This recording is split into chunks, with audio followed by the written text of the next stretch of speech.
All right, listen up, because we are going back to 2009 to talk about the movie that everyone saw, but nobody remembers anything about.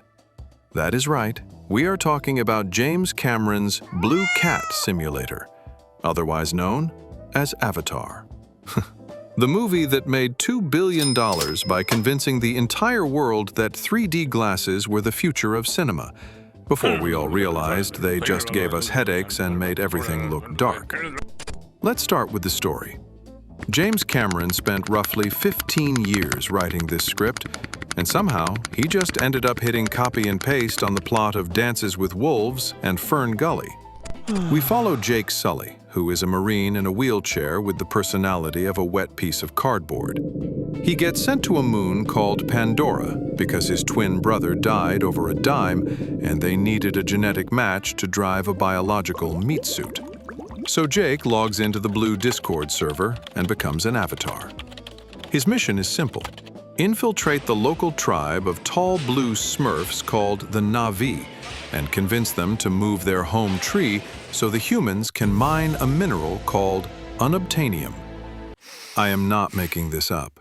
The writers in the room literally called the plot device unobtainium. It is the laziest writing in the history of science fiction.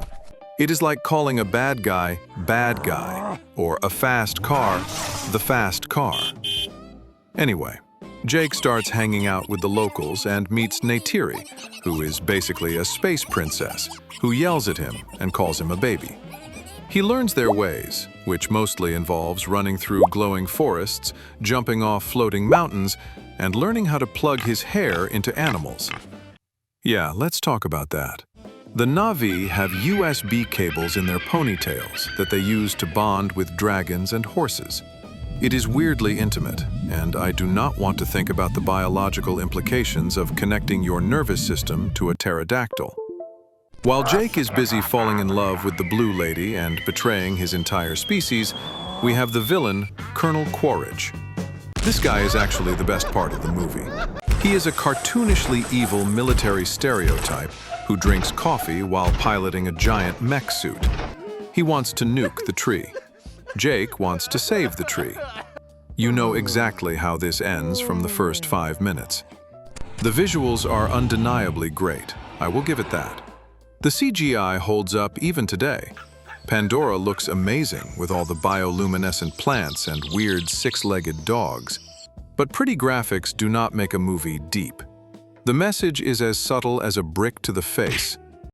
Nature is good. Humans are greedy corporate monsters who destroy everything. We get it, James. You like trees.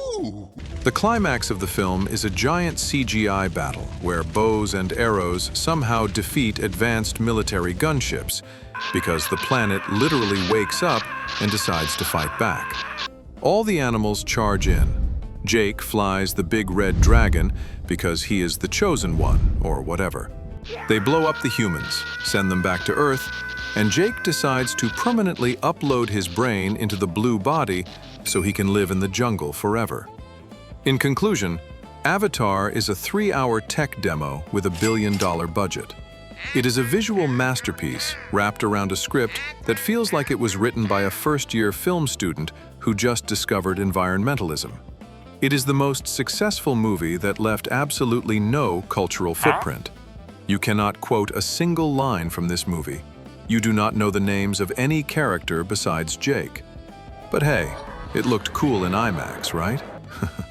I give it a solid 6 out of 10 giant blue space cats.